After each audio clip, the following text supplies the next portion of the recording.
it's your boy Ojo Wasame back again with a video that I haven't done in a while. It's been a while since I've sat down, talked in front of the camera, but it is a post-match analysis of Liverpool's win against Wolverhampton Wanderers 1-0 after Jota against his former side gets the winner. And yeah, we're going to talk about the game, my reactions to it, how I thought Liverpool played and all of that. Before we do get into it, I will have to say I'm sorry that I didn't do a live stream today. I had a few issues with just my laptop, everything. I had loads of different technical difficulties, so I wasn't able to stream, hence why I am going to be doing a post-match analysis. If you guys like to see this more, feel free to let me know down there in the comment section below, and I'll try and do these as much as possible if you guys like them. But let's get into it. First things first, I hope Rui Patricio is fine. If you guys don't know, towards the end of the game, Rui Patricio collided with Conor Cody in the build-up of the disallowed Salah goal, and he was down for like 10 minutes with a concussion. He looked unresponsive. I said, we'll wait to see what's going to happen. Hopefully he's fine. Obviously, Wolves have had a lot of issues with head injuries and stuff like that, obviously with Raul Jimenez as well. So hopefully, you know, my thoughts and prayers are going out to him, and hope, you know, everything's going to be fine and that he gets a speedy recovery.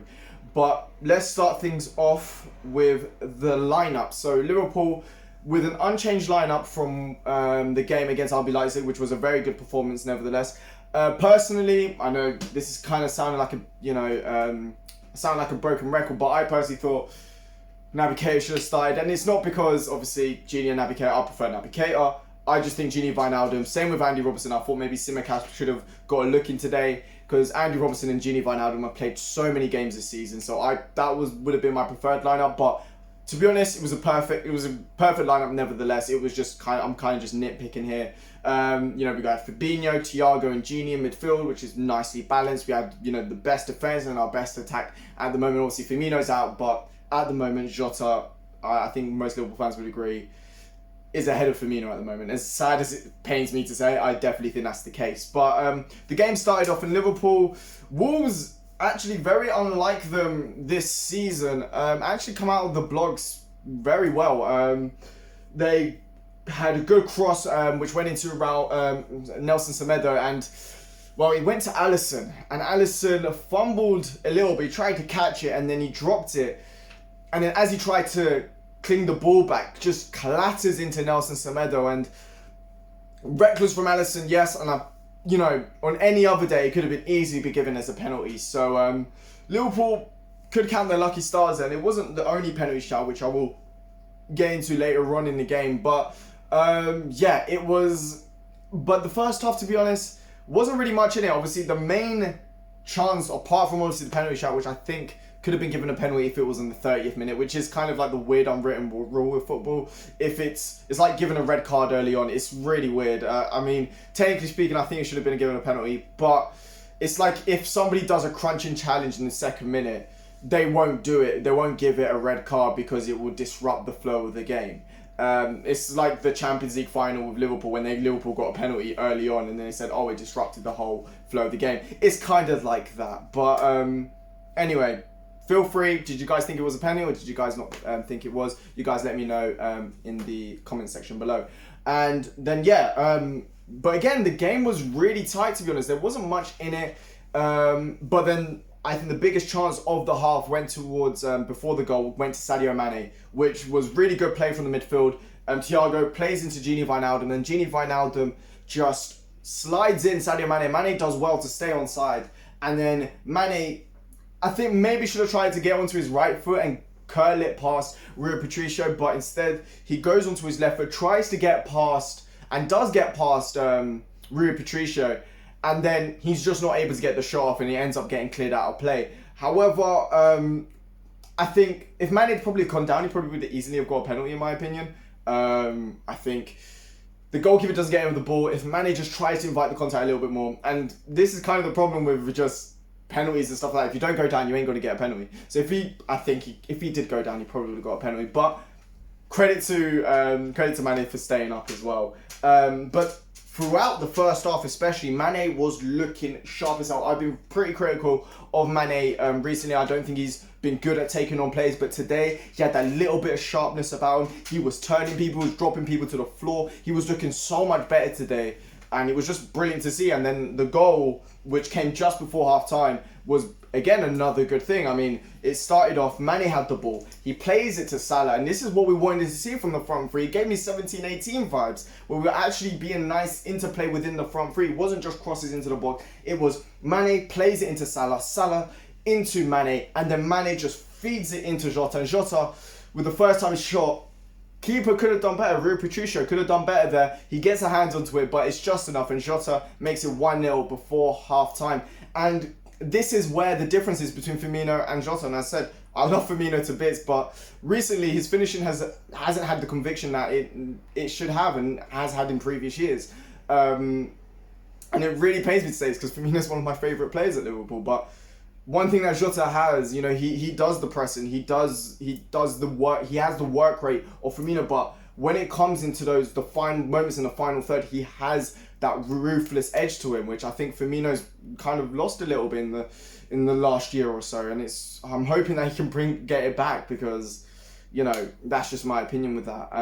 But then yeah, the second half came about, and I said Liverpool looked decent again. Not really happening much. Liverpool didn't really have that many opportunities at goal. There was a few occasions where Mane was trying to cross the ball in, and it wouldn't go to Salah, it wouldn't go to Jota, it wouldn't go to the right man. But overall, I thought we dictated the tempo well and all that. However, in the second half, we started having a few issues. We started losing a bit of control in the game, to be honest with you. I think Fabinho at times, there was times where his passing was really, really good, and then sometimes he just wasn't, and that's really rare for Fabinho. Fabinho, we normally see a lot of really good passing, a lot of, you know, brilliant tackles, and I think Fabinho tackling wise was brilliant today, but in terms of passing, bringing the ball out and stuff like that, it wasn't his best today, and I think that kind of showed on how nervy we ended up playing, because it kind of put the defense a bit at our knees, it felt like a little bit. But yeah, I mean, but I said Wolves did try. They did try. I mean, Mane did have a good chance in the first half as well with a header before the goal. But then Wolves in the second half looked much better in my opinion. I think you know, they kind of started the first half how they started the second. It was very similar. They came out of the blocks. They looked pretty decent, and yeah, they tried to create a few chances. There was a few times where Adama Traore looked pretty dangerous. Kabak, I thought, played brilliantly today. There was a few occasions where he had to use his pace, where, you know, Nat Phillips may be quite out of position or whatever, and, you know, just nudging a few players off the ball and whatnot. But then Oxlade-Chamberlain comes off. Naby Keita made a little cameo, almost set Salah up for a goal. It just goes off target.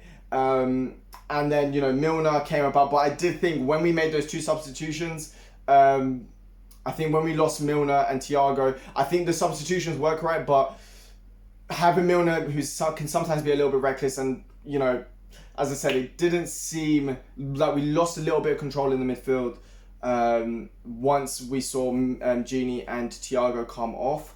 I understood why Thiago came off. He was on a yellow card. He was taking a lot of risk, and it could have, you know, he could have easily got a red card. There was a few times where he pressed and he did it well, but if in any other occasion, if it was a slightly bit late, he could have easily got a red card, because he got the yellow card quite early on. And, you know, in a few other occasions, he could have easily got a red. But luckily, he was lucky in that sense. And but then, yeah, and then the last substitution, Oxlade-Chamberlain came on, and to be honest, when Oxlade-Chamberlain came on, I think when we had obviously Naby Keita and Milner, I think we actually looked really, really good. Oxlade-Chamberlain was, for me, a breath of fresh air. He was amazing, and obviously teed up the disallowed Salah goal. But he looked very sharp, and maybe this might be something you might be seeing with Oxlade-Chamberlain, potentially playing in the centre forward role, because he had the burst of pace. He can, you know, he doesn't have to do as much defensive work. He loves pressing.